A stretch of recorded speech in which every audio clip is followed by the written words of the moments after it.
Hai semuanya, kita berjumpa lagi pada pembelajaran kita yang selanjutnya ya. Sebelumnya sudah saya jelaskan terkait identifikasi dan juga struktur teks sejarah dan novel sejarah. Pada kesempatan kali ini, saya akan menjelaskan terkait membandingkan kedua teks atau teks dalam hal ini adalah teks sejarah dan novel sejarah dan menemukan unsur kaidah kebahasaan yang ada di novel sejarah dan juga teks sejarah. Nah, simak videonya ya sampai selesai.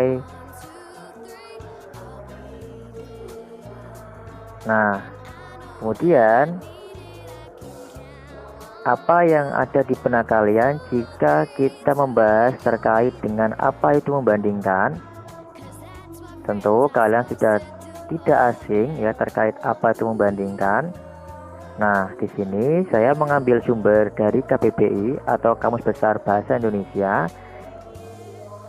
Ya, membandingkan di sini memiliki arti memadukan, ya, menyamakan dua benda atau hal dan sebagainya dengan tujuan untuk mengetahui persamaan dan selisihnya.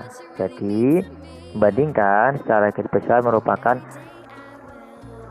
memadukan adanya dua benda, dua hal atau sesuatu ya, dengan tujuan nanti untuk mengetahui persamaan dan selisihnya. Ya, bisa berupa perbedaan juga. Itu terkait membandingkan. Nah, karena konteks kita adalah teks sejarah dan novel sejarah, maka saya akan menjelaskan bentuk perbedaan keduanya. Yang pertama pada teks sejarah. Biasanya kaitannya dengan teks sejarah itu merujuk pada hal yang memang benar terjadi. Jadi, apa yang disampaikan memang benar-benar apa adanya sesuai dengan yang di lapangan. Kemudian, jika pada novel sejarah menggambarkan tentang sesuatu, dalam hal ini merupakan kejadian, namun sumbernya rekaan. Nah, bisa kalian pahami untuk perbedaan yang paling atas ini. Yang pertama, kalau teks sejarah memang benar-benar terjadi, sedangkan novel sejarah bersumber pada rekaan. Kemudian yang berikutnya ada apa adanya dan tidak boleh ditambah-tambahin. Nah, sedangkan novel sejarah bebas menciptakan sesuai imajinasinya. Nah, apa adanya ini berarti apa yang disampaikan, data dan faktanya harus sesuai ya. Tidak boleh ada yang ditambahin maupun dikurangin. Sedangkan dari sisi novel sejarah itu bebas sesuai dengan imajinasi dari pengarang itu sendiri. Selanjutnya, hubungan fakta perlu direkonstruksi.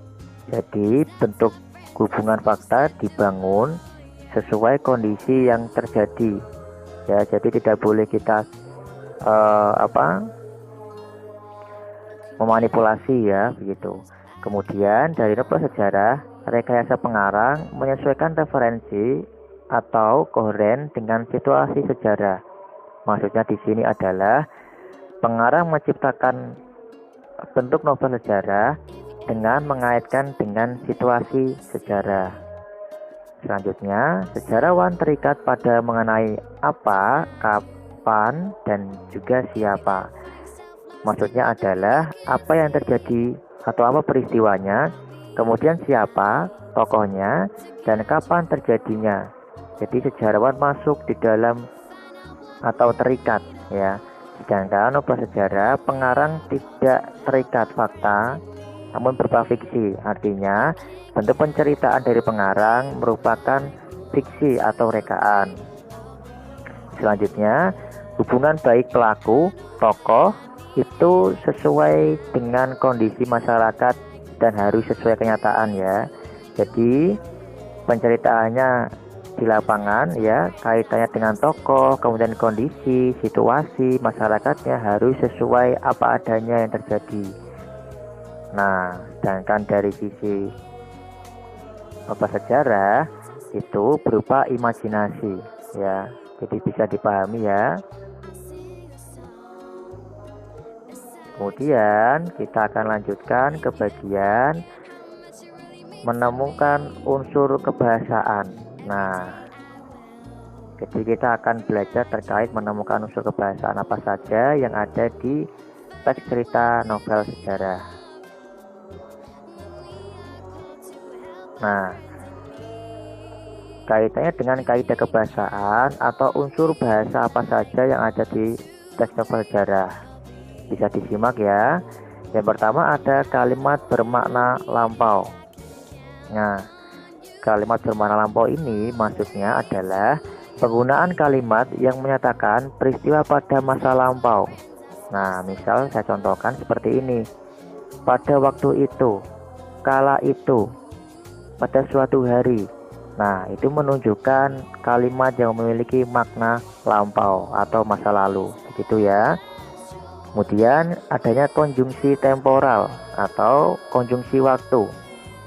Nah, biasanya penggunaan konjungsi ini digunakan untuk menata urutan peristiwa.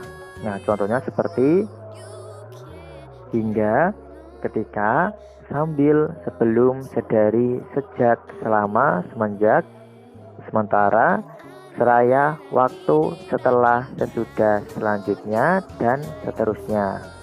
Nah, itu contoh konjungsi berkaitan dengan temporal atau waktu. Berikutnya ada kata kerja tindakan atau verba material. Nah, ini merupakan bentuk kata kerja perimbuhan yang menyatakan tindakan fisik atau perbuatan tokoh. Nih, misalnya saya berikan contoh kalimatnya ya. Marco bergegas mengambil air dan segera menyelamatkan raja dari kobaran api. Menyelamatkan dalam hal ini merupakan bentuk kata kerja perbuatan atau tindakan dari tokoh. Kemudian kalimat kedua, setelah perang berakhir, Jenderal Marco bersiap melaksanakan upacara penyambutan raja. Melaksanakan ini juga masuk dalam tindakan atau perbuatan dari tokohnya. Nah, berikutnya ada kata kerja yang berkaitan dengan kalimat tak langsung. Biasanya di sini diungkapkan dalam bentuk tuturan atau ucapan tokoh. Nah, misalnya mengatakan, bahwa, menceritakan, tentang, menurut, mengungkapkan, menanyakan, menyatakan, dan juga menuturkan. Nah, contohnya bisa berupa malam itu Panji Asmoro bangun menyatakan rasa cintanya kepada Dewi Sekartaji. Ya. Kemudian berikutnya ada kata kerja mental. Nah, kata kerja yang bentuk seperti ini merupakan bentuk kata kerja yang dipikirkan atau yang dirasakan oleh tokoh. Nah, misalnya di sini contoh kata kerjanya adalah merasakan, mengharapkan, menginginkan, mendambakan, mentakan atau mungkin, dan menganggap. Nah, untuk contohnya, seluruh rakyat setuju jika sang raja mengalihkan jabatannya kepada sang adik. Nah, ini kan seperti menginginkan ya, atau mengharapkan ya, gitu. Selanjutnya ya, ada penggunaan banyak dialog. Nah, penggunaan banyak dialog ini biasanya ditujukan oleh tanda petik 2 ya. Jadi bisa harus teliti penggunaan dialog itu petik 2, bukan petik 1. Dan kata kerja yang menggunakan tuturan langsung. Nah, contohnya bisa kalian simak di videonya ya. Kemudian selanjutnya atau yang terakhir menggunakan kata sifat.